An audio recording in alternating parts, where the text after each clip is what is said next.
दुसरं असं की या संबंधाने संस्थात्मक हत्या म्हणून ज्या अनेक लोकांना चौकशीच्या कक्षेत आणणं गरजेचं आहे. माझा परत शब्द आहे की चौकशीच्या कक्षेत आणणं गरजेचं आहे. आणि तिसरं महत्वाचं कारण मी कालच विषद केलं होतं की कॅरेक्टर असेसिनेशन थांबवा. एखादं लेकरू इतकं त्याला छळलं जातं की ते मरण्याला अगतिक होतं आणि मेल्यानंतर सुद्धा त्या लेकराचं जर अशा पद्धतीने चारित्र्यहनन केलं जात असेल तर हे अत्यंत वाईट आहे. एका मुद्द्याकडे आलं पाहिजे.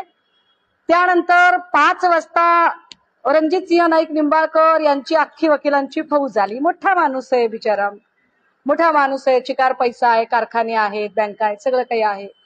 त्यामुळे खूप मोठी वकिलांची फौज आली. वकिलांच्या फौजेने खूप सारे मुद्दे निर्माण केले आणि ते असं म्हणाले की मी 50 कोटी 48 तासाच्या आत जर मी माफी नाही मागितली तर ते माझ्यावरती 50 कोटीचा दावा ठोकतील.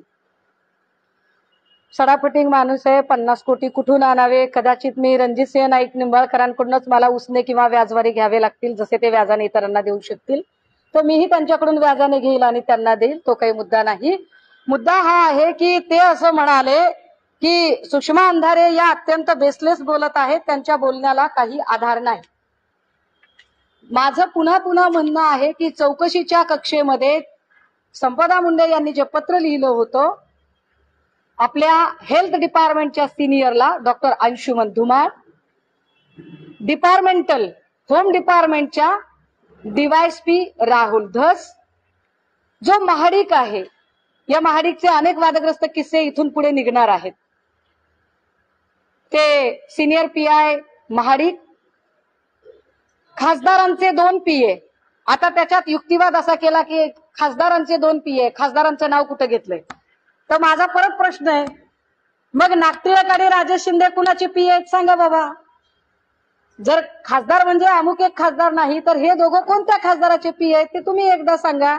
आणि खालचे 2 लोक जे तिला तिच्या गावावरून आणि तिच्या आडनावावरून तिच्या जात समूहावरून तिला टॉर्चर करत होते ते एपीआय जायपात्रे आणि पीएसआय पाटील. अशा लोकांना चौकशीच्या कक्षेत आणावं हा माझा कालही शब्द होता, आजही आहे. मी शब्द फिरवलेला नाही.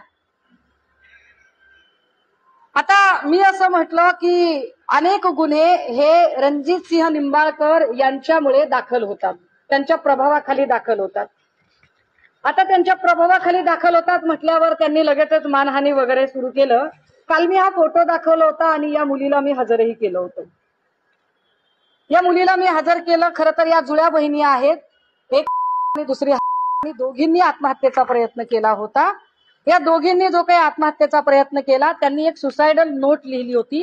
ती सुसाइडल नोट जरा मी इथं वाचली पाहिजे. रणजितसिंह नाईक निंबाळकरांचा संबंध येतो का नाही मी ही आपल्यालाही देणार आहे सॉफ्ट कॉपी.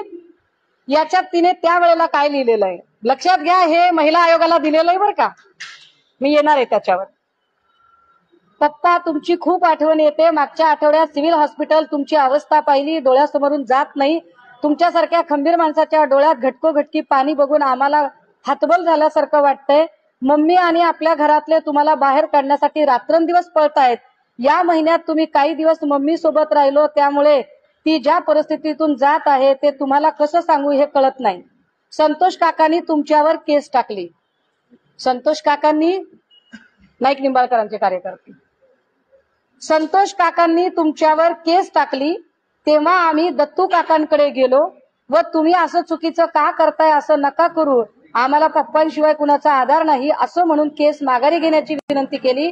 त्यावेळी ते आम्हा दोघींना म्हणाले, काय म्हणाले ते, बाळ मी काही करू शकत नाही, आमच्यावर खासदार रणजित दादांचा खूप दबाव आहे.